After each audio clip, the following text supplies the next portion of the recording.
महात्मा बुद्ध कहते हैं, आप तब तक उस मार्ग पर नहीं चल सकते जब तक आप खुद वो मार्ग नहीं बन जाते।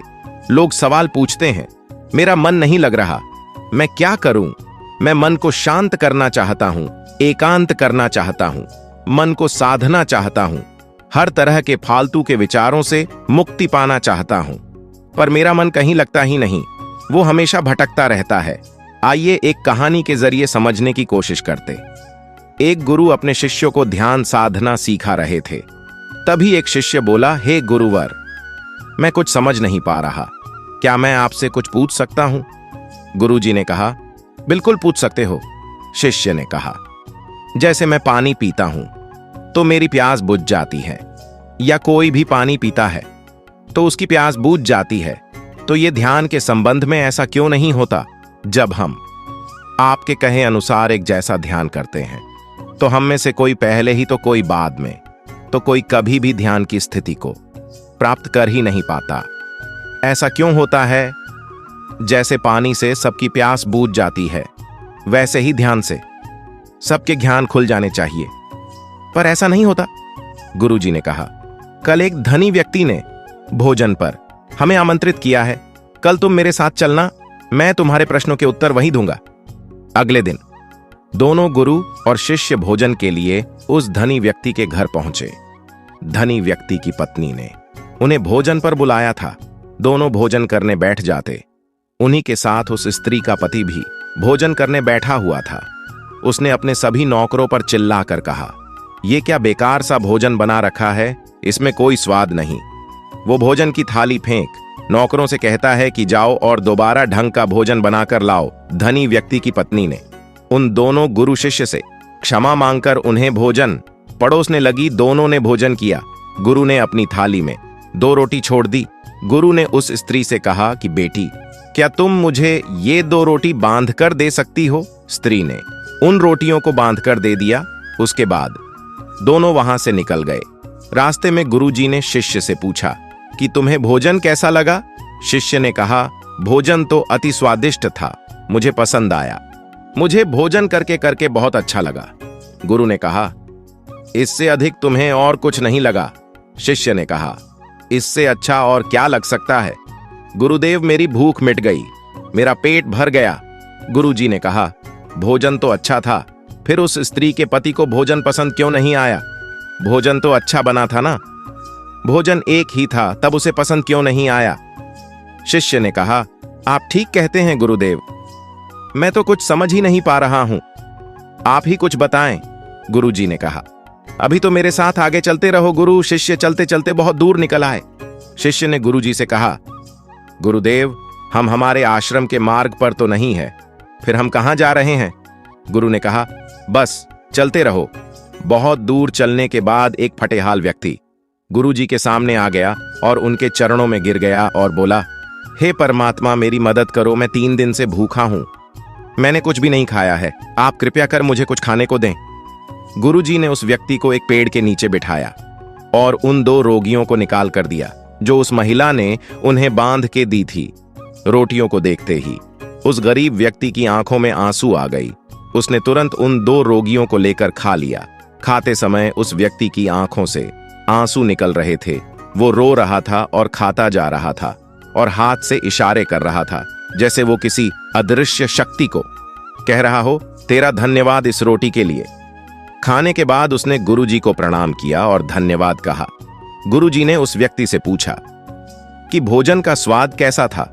उसने कहा, स्वाद तो कहीं था ही नहीं, केवल जीवन था। परमात्मा ये रोटियां नहीं थीं, ये तो साक्षात जीवन था।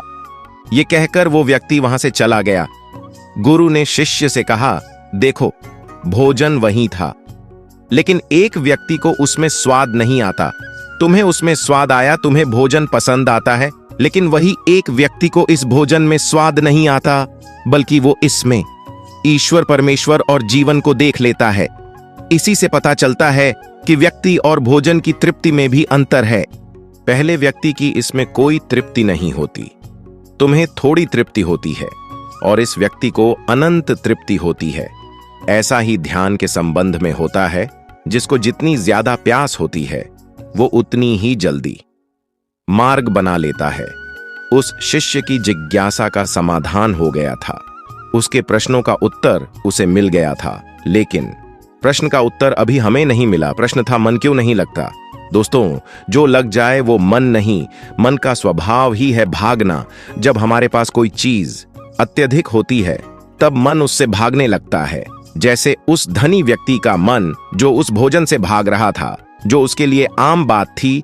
लेकिन जब कोई चीज हमारे पास सीमित मात्रा में होती है और हमें मिल भी जाती है, तब हमारा मन उससे जुड़ा भी रहता है और हम उस चीज की थोड़ी बहुत अहमियत भी रखते हैं। जैसे उस शिष्य का मन जिस भोजन से थोड़ा बहुत जुड़ा हुआ था, तो उसने उस भोजन के स्वाद को भी जाना।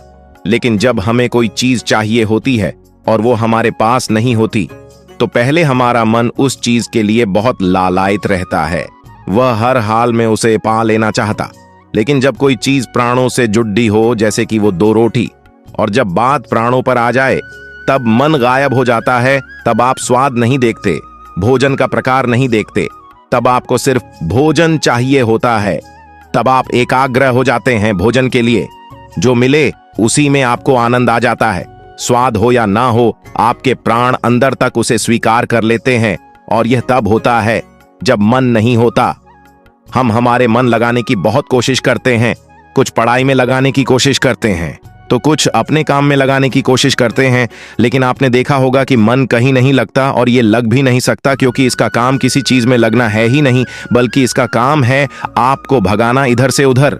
एक चीज आपको मिली तो दूसरी चीज पर ले जाना, दूसरी चीज आपको मिली तो तीसरी चीज पर ले जाना। मन संतुष्टि को नहीं जानता, वो केवल पाना जानता है। पाने के बाद भूल जाना जानता है। जो मिल गया उसे छोड़ देने की आदत होती है, जो छूट गया उसे फिर से पा लेने की आदत मन की होती है। अपनी जिंदगी के पिछले हिस्से को देखे और जाने कि क्या आपका मन नहीं लगा है, कहीं रुका है, या वो केवल आपको अभी तक भगा रहा है। अब सवाल आता है कि अगर मन का काम भागना या फिर भगाना ही है, तो क्या जिंदगी भर हम भागते ही रहेंगे? क्या हम कहीं रुकेंगे नहीं? ध्यान से देखो तो जिंदगी ऐसी ही है। जन्म से लेकर मृत्यु तक इंसान भागता ही रहता है, कभी किसी चीज के पीछे तो कभी किसी दूसरी चीज के पीछे। लेकिन फिर भी कुछ इंसान अपवाद हो जाते हैं, फिर वो रुक जाते हैं, भागना बंद कर देते हैं। तब चीजें उनके पीछे भागती, वो किसी चीज के पीछे नहीं भागते। इसका सबसे बड़ा उदाहरण स्वयं गौतम बुद्ध।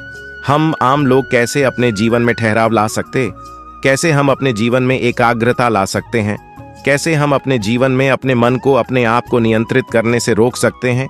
और इसका एक ही रास्ता है, वो है ध्यान। व्यवस्था लाता है मन, भाता ध्यान ठहरा बुलाता। मन लालच देता है, ध्यान लालच को देखने की दृष्टि देता। मन कहता है दूसरी चीज को पकड़, ध्यान कहता है जो मिला है उसे जान लो। ध्यान एकाग्रता लाता है, लेकिन ध्यान को लेकर भी हम भ्रमित रहते हैं। ध्यान का मतलब आंखें बंद कर बैठ जाने को ही समझ लेते हैं। एक छोटी बच्ची बहुत अच्छी बांसुरी बजाती, और जब वो बांसुरी बजती है तब उसके सुर में खो जाती, तब उसका मन गायब हो जाता। उसके प्राण केवल उस बांसुरी की धुन में ही रम जाती हैं, और यही उसका ध्यान बन जाता है। लेकिन ऐसा इसलिए होता है क्योंकि इस लड़की को उस बांसुरी में रस आता है, आनंद आता है। यही उसकी प्रकृति है, वो वही कर रही है जो वो हो सकती है। एक अध्यापक जब वो अपने छात्रों को पढ़ाता है तो उसमें खो जाता है। वो अपने प्राणों से उस पढ़ाने का आनंद लेता है, उसमें रुचि है उसे, यही उसकी प्रकृति है। जब वो पढ़ा रहा होता है तब उसके मन में कोई हलचल नहीं होती। वो तब ना तो भूतकाल की बात सोचता है न भविष्यकाल, वो केवल वर्तमान क्षण में ही रहता है, और यही उसका ध्यान। जो व्यक्ति जो है, अगर वो वही होने लगे तो उसमें स्वतः से ही ध्यान घटित होने लगता है, वो एकाग्र होने लगता है। लेकिन जब व्यक्ति कुछ होने की कोशिश करता है तो उसका मन हावी होने लगता है, एकाग्रता टूट जाती, और तब हम भागते रहते, सब कुछ पा लेते हैं, तब भी सोचते हैं कि कुछ रह गया है। और ये अधूरापन कभी पूरा नहीं होता, क्योंकि जो आप हो सकते थे, जो आपकी प्रकृति थी, वो आप नहीं हुए, बाकी सब कुछ हो गए। ऐसे ही आप हमेशा अधूरे रह जाते। तब मन कहीं नहीं लगता। मन की प्रकृति ही लगने की नहीं है। जो लगता है वो एकाग्रता है, वो ध्यान है। और जहां आपको एकाग्रता मिल जाए, समझ लेना वही आपके लिए बना है, जिस पर चलकर आप संपूर्ण हो सकते हैं। तो दोस्तों, ये वीडियो आपको कैसी लगी मैं उम्मीद करता हूं इस वीडियो से आपको बहुत कुछ सीखने को मिला होगा। अपनी राय कमेंट बॉक्स में दें। फिर मिलते हैं अगले वीडियो में। जय हिंद।